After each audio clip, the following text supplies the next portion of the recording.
लभ्यो विष्णुलोकम सगच्छति।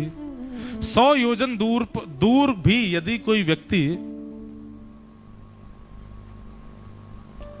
महाराज जी एक जगह मैं कहीं सुन रहा था कि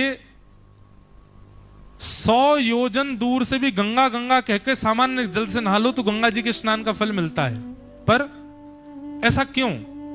बोले क्योंकि जब जाह्नवी, मतलब जाह्नवी कहते हैं गंगा मैया को, जब गंगा मैया प्रकट हुई और जब पृथ्वी पर प्रथम बार आई तो उनका जो वेग था और उनकी जो चौड़ाई थी, जो जिस धार से वो चल रही थी, आज जो गंगा जी हैं उन गंगा जी के सारी दिशाओं में 100 योजन दूर तक इतनी चौड़ी गंगा जी थी जब गंगा जी पधारी पृथ्वी पर। तो इसका मतलब गंगा जी जहां बह रही हैं आज, वहां से 100 योजन दूरी तक भी जो लोग रह रहे हैं वो सब गंगा जी के स्थान पर ही रह रहे हैं।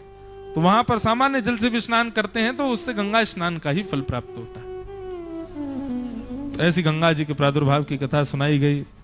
तत्पश्चात राजाओं का वंश सुनाया। खट्वांग, खट्वांग के दीर्घ बाहु, दीर्घ बाहु के रघु, रघु के प्रथु, प्रथु के अज, और अज के हुए महाराज दशरथ। और दशरथ जी के यहां पर भगवान 4 रूपों में प्रकट हुए, राम, भरत, लक्ष्मण और शत्रुघ्न। श्रीमद् भागवत में एक श्लोक की राम कथा है। हम उसी एक श्लोक की राम कथा से राम जी को प्रणाम कर लें। आज श्री राघवेंद्र सरकार का दर्शन, मधुर दर्शन हुआ हमारे पलस्कर गुरु जी के घर। वैसे तो सब पूरा घर ही है, ये एक ही घर है, पर आज आपके घर गए और श्री राम पंचायतन का दर्शन करके परम सुख मिला। बहुत सुंदर सेवा ठाकुर जी की विराज रही है। ऐसे राघवेंद्र सरकार का स्मरण करते हुए सब लोग राम जी का स्मरण करते हुए प्रणाम करो। गुरुवर थे तख्त राज्यो व्यचरदनुवनम पद्म पद्भ्याम प्रियाया,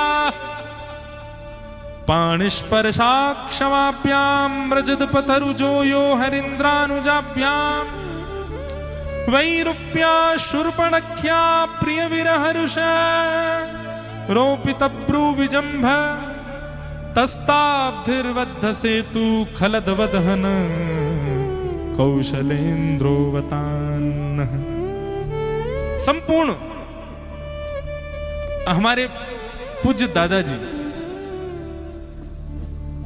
पंडित श्री रामशरण उपाध्याय जी महाराज जी, वो बड़ी सरल सहज भाषा में राम कथा सुनाते थे। कैसी? बोले एक छंद की राम कथा। क्या गाते? बोले एक राम एक रावन्ना, एक क्षत्रिय एक बामन्ना, वाने बाकी सिया चुराई, वाने बाकी लंक जराई, और बात कछु बातन्ना, तुलसी लिखो पोथन्ना। ऐसे एक छंद में पूरी राम कथा। लेकिन श्रीमद् भागवत के एक श्लोक की, श्रीमद् भागवत का जो सुक रामायण 2 अध्याय की राम कथा है भागवत जी में, लेकिन इतनी सुंदर है, इतनी प्यारी राम कथा है भागवत जी की।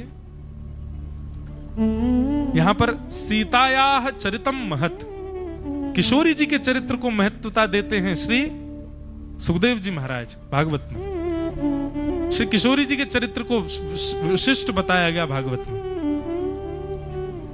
सुखदेव जी कहते हैं, गुरुवर थे त्यक्त राज्यो विचरद अनुवनम पद्म पद्भ्याम प्रियाया। अपने गुरु यानी कि पिता की आज्ञा मानकर के जो वन में चले गए। कैसे चल रहे हैं? बोले अपनी प्रिया के पगों के पीछे पीछे चल रहे हैं। प्रिया यानी श्री जानकी जी। कहीं वर्णन है राम जी आगे चलते हैं, जानकी जी पीछे चलती हैं। कहीं वर्णन है लक्ष्मण जी सबसे आगे देखते हुए चलते हैं, फिर राम जी, फिर जानकी जी। कहीं वर्णन है आगे राम जी, बीच में जानकी जी, पीछे लक्ष्मण। भागवत में है जानकी जी आगे चलती हैं और राम लखन दोनों पीछे चलते हैं। इसका इतना सुंदर भाव कहते हैं। क्यों? बोले भैया जब स्वयंवर हो रहा था, सीता स्वयंवर में जब राम जी पधारे तो राम जी ने धनुष भंजन कर दिया। उसके बाद सीता जी को वरमाला पहनाने के लिए जब आगे की ओर बढ़े, पुष्प वर्षा की गई और उस पुष्प को जैसे आप लोग पगडंडी बनाते हैं, ऐसे पुष्पों की वर्षा करके खूब सुंदर पगडंडी बनाई। उस पर राम जी जब चल रहे थे तो सीता जी नजर उठा के बीच बीच में देखती हैं राम जी को। सीता जी ने क्या पाया कि राम जी ऐसे चल रहे हैं जैसे कोई कंकड़ पत्थरों पर कोई चलता है ना, उसके आंख बार बार मिच जाना, उसके मुख से सिसकारियां प्रकट होना, वो अचक अचक करके चलना, ऐसा उनको आभास हुआ। जानकी जी ने जब ये दृश्य देखा, बोले पिताजी किससे ब्याह रहे हमको, ये तो बड़े कोमल है, पुष्प पे चल रहे हैं तो इनके आंख नाक बंद रहे हैं।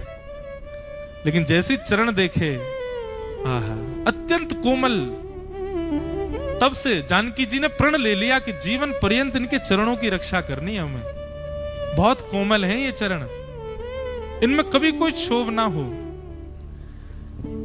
तो श्री शुकाचार्य जी वर्णन करते हैं कि जब वनवास हुआ तो किशोरी जी आगे चलती हैं, सीता जी आगे चलती हैं। क्यों? ऐसा नहीं कि मार्जन करती हैं, बोले भैया वो भूमिजा हैं, पृथ्वी उनकी माता है, वो पृथ्वी से ही प्रकट हुई हैं, भूमिजा हैं, भूमि से उत्पन्न हुई हैं। भूमि से उत्पन्न होने के कारण ये भूमि और भूमि पर जितनी भी वस्तुएं हैं सब जानकी जी का परिवार है। ये कीट कंकड़ पत्थर निष्ठुर जो हैं, ये भी श्री किशोरी जी के ही भाई बंधु हैं। तो जब जब इन कीट पत्थरों को दिखता है कि अरे हमारी बहन जानकी जी आ रही हैं, तो ये सब अपने आप को रुई के समान कोमल बना लेते हैं कि जानकी जी निकल करके जाएंगी तो उनको कोई क्षोभ ना हो। तो जब जानकी जी आगे चरण रख करके उस स्थान को अत्यंत कोमल बना लेती हैं, जब स्वयं के चरणों से कोमल हो जाता है, तब राम जी उस पर चरण रख करके आगे की यात्रा करते हैं। मानो पद्म पद्भ्याम प्रियाया, अपनी प्रिया यानी कि जानकी जी के चरणों के पीछे पीछे चल रहे हैं। वहां पर भी जानकी जी पतिव्रता धर्म का पालन, अपनी पति की सेवा करती हुई चल रही हैं। ऐसे भाव श्री सुखदेव जी वर्णन करते हैं। ऐसे प्रभु श्री राम को हम बारंबार प्रणाम करते हैं।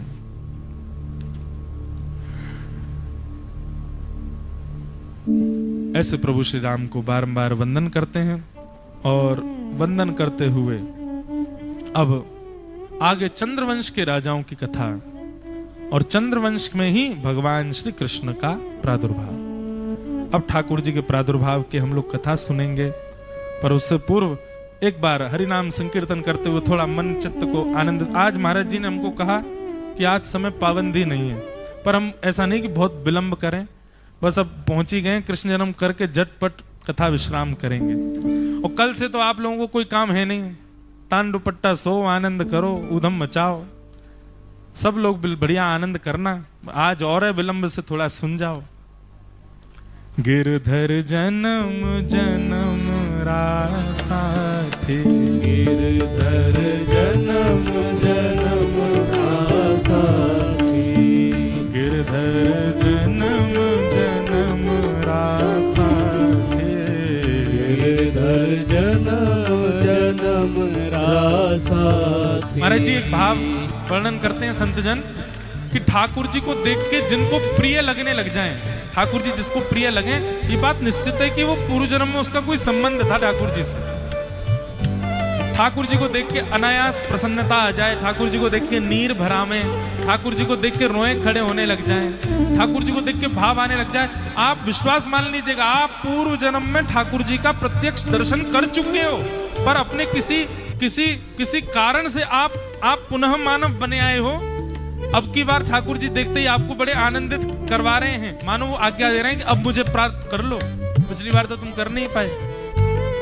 तो दत्त धाम में श्री गिरधर लाल जी का आना, या भारत में या कहीं भी ठाकुर जी, हमारे लाल जी जहां जहां जाते हैं, मन में ऐसा भाव आता है कि यहां से ठाकुर जी का पूर्व संबंध है, हमारे श्री गिरधर लाल जी का पुराना संबंध है यहाँ से।